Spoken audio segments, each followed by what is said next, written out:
देश में इस वक्त एक मुद्दा गर्म है शंकराचार्य जी को लेकर और उनके भक्तों ने भी और जो उनके साथ रहते हैं वो भी लगातार आरोप ये लगा रहे हैं कि उनकी हत्या का प्रयास किया जा रहा है। उसको लेकर मैं कांग्रेस के हमारे साथ लीडर जुड़ रहे हैं, रॉबिन माइकल है, उनसे मैं पूरी बातचीत भी करूंगी। राष्ट्रीय स्तर पर आप एक्टिव रहते हैं, लगातार मुद्दे भी उठाते हैं, कैसे देख रहे हैं इस मुद्दे को? सच में क्या ऐसा हो सकता है कि किसी शंकराचार्य की हत्या का प्रयास किया जा सकता है? देखिए, ये विपक्ष का आरोप नहीं है कि शंकराचार्य जी की हत्या का प्रयास किया गया, ये खुद शंकराचार्य जी का आरोप है। और इसी को लेकर जब उनके साथ बदसलूकी की गई, आज छठा दिन है, वो अनशन पर बैठे हैं, उन्होंने जल त्याग दिया, उन्होंने अन्न त्याग दिया, लेकिन बेशरम भारतीय जनता पार्टी को इतनी शर्म नहीं है कि खुद को सनातन की पार्टी कहती है, खुद को हिंदू धर्म का सबसे बड़ा रक्षक कहती है, लेकिन उसके बाद शंकराचार्य जी जिनको भगवान माना जाता है हिंदू धर्म में, सनातन धर्म में, उनका अपमान करने का कार्य किया गया है। और मैं आपको बताऊं, भारतीय जनता पार्टी ने जितना सनातन और हिंदू धर्म का अपमान किया है, इतना किसी ने नहीं किया। अभी जर्मनी के चांसलर आए हुए थे यहाँ पर, उनके साथ नरेंद्र मोदी जी हनुमान जी की पतंग उड़ा रहे थे। आप कल्पना नहीं कर सकते इस चीज़ की, एक ही हनुमान जी की पतंग बनाकर उड़ाई गई। और मैं तो सन्न हूँ कि लोगों में आक्रोश नहीं दिखा। जो हिंदूवादी संगठन बात में जय श्री राम ना बोलने पर पिटाई कर देते हैं, उन्होंने इस बात का विरोध नहीं किया। किस प्रकार से आप भगवान का मजाक उड़ा रहे हैं, उनका अपमान कर रहे हैं, वो भी एक अंग्रेज़ के साथ मिलकर, किसी भारतीय के साथ नहीं। उसके बाद कुछ ही हफ्ते बाद आप शंकराचार्य जी जिनको भगवान माना जाता है, उनको स्नान नहीं करने दिया, जटाएं खींचकर, जो राम भक्त थे, जो सनातनी भक्त हैं, उनकी जटाएं खींचकर, केश खींचकर उनको पीटा गया। और यहाँ पर मैं आपको काटूंगी, ये भी तो कहा जा रहा था ना कि आप रथ लेकर मत आइए, वीआईपी प्रोटोकॉल वहाँ नहीं होगा, आप वैसे स्नान कर लीजिए, ये सारे मुद्दे भी देखिए आरती जी, आपने फुटेज बहुत अच्छी तरीके से देखी होगी, मैंने भी देखी है। वहाँ पे कोई रथ नहीं था, 4-5 लड़के जो भक्त थे वो पालकी लेकर चल रहे थे, तो उसमें किसी प्रकार के टायर नहीं थे, इंजन नहीं था। ये एक परंपरा है और ये आज से नहीं, अकबर के समय से, मुगल काल से होती आ रही है। और ये खुद शंकराचार्य जी ने बताया, ये मेरे शब्द नहीं है। आप मुझ पे तो एलिगेशन लगा देंगे कि आप तो हिंदू धर्म से आते ही नहीं, तो फिर आप इतना कमेंट कैसे कर रहे हैं? लेकिन मैं आपको शंकराचार्य जी की वाणी बताता हूँ कि उन्होंने ही कहा था कि मैं पालकी से जा रहा था। और आपको ये इजाज़त कौन देता है कि यदि आपके खिलाफ कोई शंकराचार्य बोल रहा है, या आपने जो वादे किए थे, अभी आपको पता है 2024 में जब चुनाव हुआ लोकसभा का, तो अमित शाह जी ने मंच से कहा था कि इस बार तीसरी बार आप प्रधानमंत्री, मोदी जी को आप प्रधानमंत्री बना दीजिए, जितनी भी गोहत्या है हम उसको बंद कर देंगे। जीतने के बाद शंकराचार्य जी ने यही बात उठाई कि आप बताइए कि कितनी गोहत्याएं बंद हुई। आज दूसरे नंबर पर बीफ एक्सपोर्ट में भारत है और उत्तर प्रदेश नंबर 1 पर है। 45% बीफ सप्लाई उत्तर प्रदेश से होता है।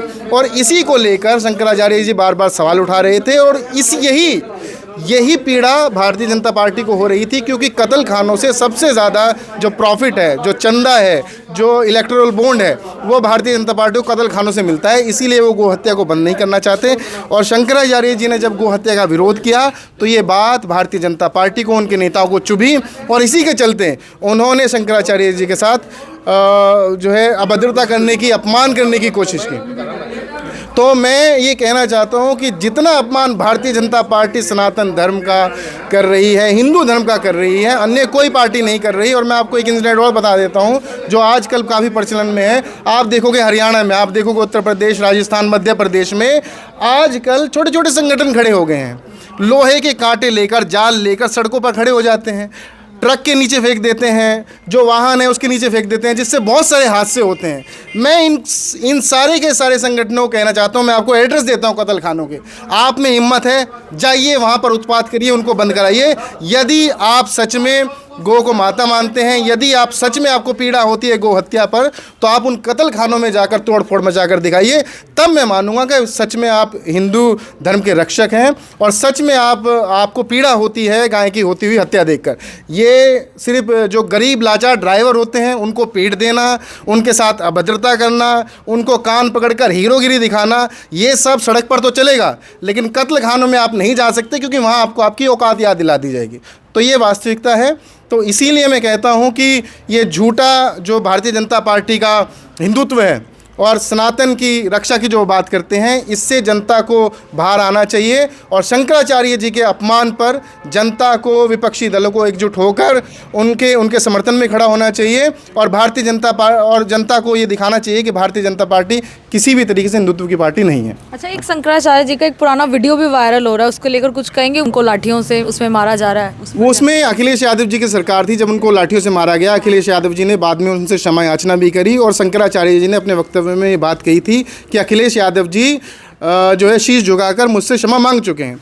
देखिए, मसला ये नहीं है कि आपने क्या किया, मसला ये है कि करने के बाद भी आपको आपकी गलती का एहसास नहीं है। और तब तो वो शंकराचार्य थे भी नहीं, आज तो वो शंकराचार्य हैं। शंकराचार्य का मतलब आप समझती है 4 मठ हैं और शंकराचार्य जो होते हैं वो भगवान का दर्जा हिंदू धर्म में दिया जाता है। जैसे क्रिश्चियन में पोप होते हैं, जैसे बाकी इसमें इस्लाम में उनको आई थिंक ख्वाजा बोलते हैं, प्रॉफिट बोलते हैं, प्रॉफिट होते हैं।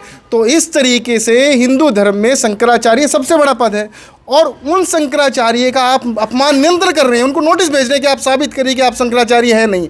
यदि अगर उनको साबित करना है तो आप मुझे बताइए कि नरेंद्र मोदी जी ने पिछले साल उन्हीं शंकराचार्य के आगे नतमस्तक क्यों हुए, उन्हीं शंकराचार्य जी से माला क्यों ली? तभी मना कर देते कि आप शंकराचार्य हैं ही नहीं और इसी प्रोटोकॉल के तहत मैं आपसे माला नहीं लेता।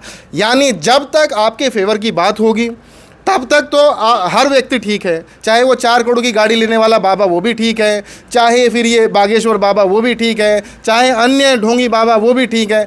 लेकिन यदि जब आप कत्ल पर, गो हत्या पर, हिंदू धर्म पर या सरकार पर सवाल खड़ा करेंगे तब आप रडार पर आ जाएंगे सरकार की, और सरकार आपको अपमानित करने के लिए, ख़त्म करने के लिए किसी भी हद तक जा सकती है, किसी भी हद तक गिर सकती है। फिलहाल शंकराचार्य के इस मुद्दे को लेकर लगातार सवाल उठाए जा रहे हैं। कांग्रेस पार्टी और पूरे देश में जो है ये एक चर्चा का विषय बना हुआ है कि आखिर ऐसा व्यवहार क्यों हुआ। आपकी क्या राय है वो जरूर बताएं। तस्वीरें हरियाणा के करनाल से, करनाल के नीलोखेड़ी से मैं आरती सोगे मनगोड़ के साथ, जनता ब्रेकिंग न्यूज़। धन्यवाद।